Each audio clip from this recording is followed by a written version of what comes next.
श्री परमात्मने नमः। ओम श्री परमात्मने नमः। श्रीमद्भगवद्गीता अथ प्रथमोऽध्यायः। धृतराष्ट्र उवाच धर्मक्षेत्रे कुरुक्षेत्रे समवेतायुयुत्सवः मामकाः पाण्डवाश्चैव किमकुर्वत सञ्जय। सञ्जय उवाच दृष्ट्वा तु पाण्डवानीकम् व्यूढम् दुर्योधनस्तदा आचार्यमुपसंगम्य राजा वचनमब्रवीत् पश्यैताम् पाण्डुपुत्राणाम् आचार्य महतीम् चमूम् व्यूढाम् द्रुपदपुत्रेण तव शिष्येण धीमता अत्र शूरा महेश्वासा भीमार्जुन समायुधि युयुधानो विराटश्च द्रुपदश्च महारथः धृष्टकेतुश्चेकितानः काशीराजश्च वीर्यवान् पुरुजित्कुन्तिभोजश्च शैब्यश्च नरपुङ्गवः युधामन्युश्च विक्रान्त उत्तमौजाश्च वीर्यवान् सौभद्रो द्रौपदेयाश्च सर्व एव महारथाः अस्माकं तु विशिष्टाये तान्निबोधद्विजोत्तम नायका मम सैन्यस्य संज्ञार्थं तान् ब्रवीमिते भवान् भीष्मश्च कर्णश्च कृपश्च समितिञ्जयः अश्वत्थामा विकर्णश्च सौमदत्तिस्तथैव च अन्ये च बहवः शूरा मदर्थे त्यक्तजीविताः नानाशस्त्रप्रहरणाः सर्वे युद्धविशारदाः अपर्याप्तं तदस्माकं बलं भीष्माभिरक्षितं पर्याप्तं त्विदमेतेषां बलं भीमाभिरक्षितं अयनेषु च सर्वेषु यथा भागमवस्थिताः भीष्ममेवाभिरक्षन्तु भवन्तः सर्व एव हि तस्य संजनयन् हर्षम् कुरु वृद्धः पितामहः सिंहनादं विनद्योच्चैः शङ्खं दद्मौ प्रतापवान् ततः शङ्खाश्च भैर्यश्च पणवानकगोमुखाः सहसैवाभ्यन्यन्त सशब्दस्तु मूलोऽभवत् ततः श्वेतैर्हयैर्युक्ते महति स्यन्दने स्थितौ माधवः पाण्डवश्चैव दिव्यौ शङ्खौ प्रदद्मतुः दिव्यौ शङ्खौ प्रदद्मतुः पाञ्चजन्यं हृषीकेशो पाञ्चजन्यौ ऋषिकेशो देवदत्तं धनञ्जयः देवदत्तं धनञ्जयः पौण्ड्रं दद्मौ महाशङ्खं पौण्ड्रं दद्मौ महाशङ्खं भीमकर्मा वृकोदरः भीमकर्मा वृकोदरः अनन्तविजयं राजा अनन्तविजयं राजा कुन्तीपुत्रो युधिष्ठिरः कुन्तीपुत्रो युधिष्ठिरः नकुलः सहदेवश्च नकुलः सहदेवश्च सुघोषमणिपुष्पकौ सुघोषमणिपुष्पकौ काशश्च परमेश्वासः काशश्च परमेश्वासः शिखण्डी च महारथः शिखण्डी च महारथः धृष्टद्युम्नो विराटश्च धृष्टद्युम्नो विराटश्च सात्यकिश्चापराजितः सात्यकिश्चापराजितः द्रुपदो द्रौपदेयाश्च द्रुपदो द्रौपदेयाश्च सर्वशः पृथिवीपते सर्वशः पृथिवीपते सौभद्रश्च महाबाहुः सौभद्रश्च महाबाहुः शङ्खान् दद्मुः पृथक् पृथक् शङ्खान् दद्मुः पृथक् पृथक् सघोषो धार्तराष्ट्राणां सघोषो धार्तराष्ट्राणां हृदयानि व्यदारयत् हृदयानि व्यदारयत् नभश्च पृथिवीं चैव नभश्च पृथिवीं चैव तुमुलो व्यनुनादयन् तुमुलो व्यनुनादयन् अथ व्यवस्थितान् दृष्ट्वा अथ व्यवस्थितान् दृष्ट्वा धार्तराष्ट्रान् कपिध्वजः धार्तराष्ट्रान् कपिध्वजः प्रवृत्ते शस्त्रसम्पाते प्रवृत्ते शस्त्रसम्पाते धनुरुद्यम्य पाण्डवः धनुरुद्यम्य पाण्डवः ऋषिकेशं तदा वाक्यम् ऋषिकेशं तदा वाक्यम् इदमाह महीपते इदमाह महीपते अर्जुन उवाच अर्जुन उवाच सेनयोरुभयोर्मध्ये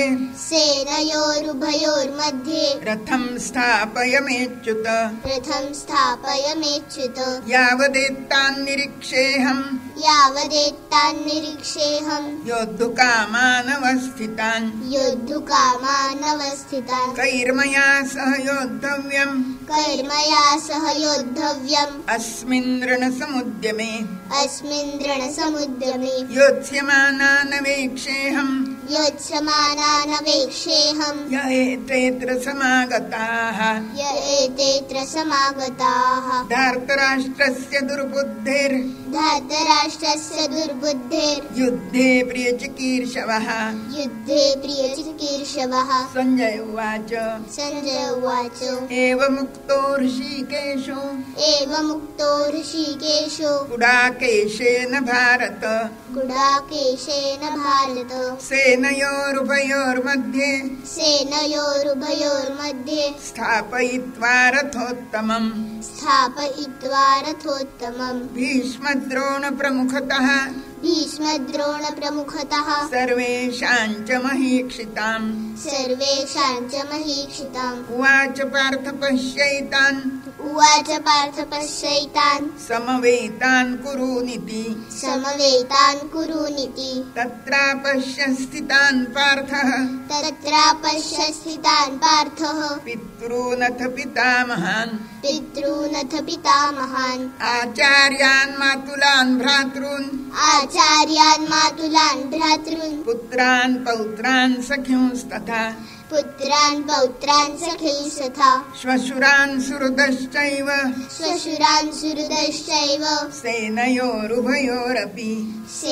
सेनयोरुभयोरपि तान् समीक्षस्य कौन्तेयः तान् समीक्षस्य कौन्तेयः सर्वान् बन्धूनवस्थितान् सर्वान् बन्धूनवस्थितान् कृपया परयाविष्टो कृपया परयाविष्टो विषीदन्निदमब्रवीत् विषीदन्निदमब्रवीत् अर्जुन उवाच अर्जुन उवाच दृष्ट्वेमं स्वजनं कृष्ण दृष्ट्वेमं स्वजनं कृष्ण युयुत्सुं समुपस्थितम् युयुत्सुं समुपस्थितं सीदन्ति मम गात्राणि सीदन्ति मम गात्राणि मुखं च परिशुष्यति मुखं च परिशुष्यति वेपथुश्च शरीरे मे वेपथुश्च शरीरे मे रोमहर्षश्च जायते रोमहर्षश्च जायते गाण्डीवं स्रंसते हस्तात् गाण्डीवं स्रंसते हस्तात् त्वक्चैव परिदह्यते त्वक्चैव परिदह्यते न च शक्नोम्यवस्थातुं न च शक्नोम्यवस्थातुं भ्रमतीव च मे मनः भ्रमतीव च मे मनः निमित्तानि च पश्यामि निमित्तानि च पश्यामि विपरीतानि केशव विपरीतानि केशव न च श्रेयोनुपश्यामि न च श्रेयोनुपश्यामि हत्वा स्वजनमाहवे हत्वा स्वजनमाहवे न काङ्क्षे विजयं कृष्ण न काङ्क्षे विजयं कृष्ण न च राज्यं सुखानि च न च राज्यं सुखानि च किन्नो राज्येन गोविन्द किन्नो राज्येन गोविन्द किं भोगैर्जीवितेन वा किं भोगैर्जीवितेन वा येषामर्थे काङ्क्षितं नु येषामर्थे काङ्क्षितं नु राज्यं भोगाः सुखानि च राज्यं भोगाः सुखानि च त इमेव स्थिता युद्धे तैमेव स्थिता युद्धे प्राणां त्यक्त्वा धनानि च प्राणां त्यक्त्वा धनानि च आचार्याः पितरः पुत्राः आचार्याः पितरः पुत्राः तथैव च पितामहाः तथैव च पितामहाः मातुलाः श्वशुराः पौत्राः मातुलाः श्वशुराः पौत्राः शालासम्बन्धिनस्तथा शालासम्बन्धिनस्तथा एतान्न हन्तुमिच्छामि एतान्न हन्तुमिच्छामि घ्नतोऽपि मधुसूदन घ्नतोऽपि मधुसूदन अपि त्रैलोक्यराज्यस्य अपि त्रैलोक्यराजस्य हेतोः किन्नु मही कृते हेतुः किन्नु मही कृते निहत्य धार्तराष्ट्रान्न निहत्य धार्तराष्ट्रान्न का प्रीतिः स्या जनार्दन का प्रीतिः स्या जनार्दन पापमेवाश्रयेदस्मान् पापमेवाश्रयेदस्मान् हत्वैतानाततायिनः हत्वैतानाततायिनः तस्मान्नर्हा वयं हन्तुं तस्मान्नर्हा वयं हन्तुं धार्तराष्ट्रान् स्वबान्धवान् धार्तराष्ट्रान् स्वबान्धवान् स्वजनं हि कथं हत्वा स्वजनं हि कथं हत्वा सुखिनः स्याम माधव सुखिनः स्याम माधव यद्यपेतेन पश्यन्ति यद्यपेतेन पश्यन्ति लोभोपहत चेतसः लोभोपहत चेतसः कुलक्षये कृतं दोषं कुलक्षये कृतं दोषं मित्रद्रोहे च पातकम् मित्रद्रोहे च पातकम् कथं न ज्ञेयमस्माभिः कथं न ज्ञेयमस्माभिः पापादस्मान् निवर्तितुम् पापादस्मान् निवर्तितुं कुलक्षये कृतं दोषं कुलक्षये कृतं दोषं प्रपश्यद्भिर्जनार्दन प्रपश्यद्भिर्जनार्दन कुलक्षये प्रणश्यन्ति कुलक्षये प्रणश्यन्ति कुलधर्माः सनातनाः कुलधर्माः सनातनाः धर्मे नष्टे कुलं कृत्स्नं धर्मे नष्टे कुलं कृत्स्नम् अधर्मोऽभिभवत्युत अधर्मोऽभिभवत्युत अधर्माभिभवात् कृष्ण अधर्माभिभवात् कृष्ण प्रदुष्यन्ति कुलस्त्रियः प्रदुष्यन्ति कुलस्त्रियः स्त्रीषु दुष्टासु वार्ष्णेय स्त्रीषु दुष्टासु वार्ष्णेय जायते वर्णसङ्करः जायते वर्णसङ्करः सङ्करो नरकायैव सङ्करो नरकायैव कुलघ्नानां कुलस्य च कुलघ्नानां कुलस्य च पतन्ति पितरो ह्येषां पतन्ति पितरो हेषां लुप्तपिण्डोदकक्रियाः लुप्तपिण्डोदकक्रियाः दोषैरेतैः कुलघ्नानां दोषैरैतैः कुलघ्नानां वर्णसङ्करकारकैः वर्णसङ्करकारकैः उत्साद्यन्ते जातिधर्माः उत्साद्यन्ते जातिधर्मा कुलधर्माश्च शाश्वताः कुलधर्माश्च शाश्वताः उत्सन्नकुलधर्माणाम् उत्सन्नकुलधर्माणां मनुष्याणां जनार्दन मनुष्याणां जनार्दन नरके नियतं वासो नरके नियतं वासो भवतीत्यनुशुश्रुम भवतीत्यनुशुश्रुम अहो बत महत्पापम् अहो बद महत्पापं कर्तुं व्यवसिता वयम् कर्तुं व्यवसिता वयं यद्राज्यसुखलोभेन यत्राज्यसुखलोभेन हन्तुं स्वजनमुद्यताः हन्तुं स्वजनमुद्यताः यदि माम प्रतीकारम् यदि माम प्रतीकारम् अशस्त्रं शस्त्रपाणयः अशस्त्रं शस्त्रपाणयः धार्तराष्ट्रारणे हन्युस् धार्तराष्ट्रारणे हन्युस् तन्मे क्षेमतरं भवेत् तन्मे क्षेमतरं भवेत् संजय उवाच सञ्जय उवाच एवमुक्त्वार्जुनः सङ्ख्ये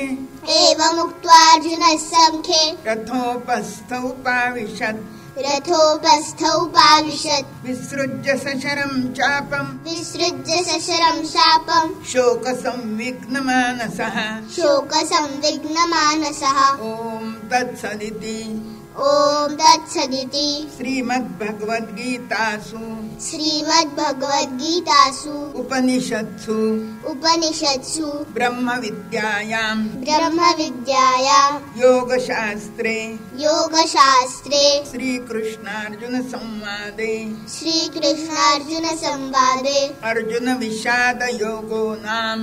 अर्जुनविषादयोगो नाम प्रथमोऽध्यायः प्रथमोऽध्यायः।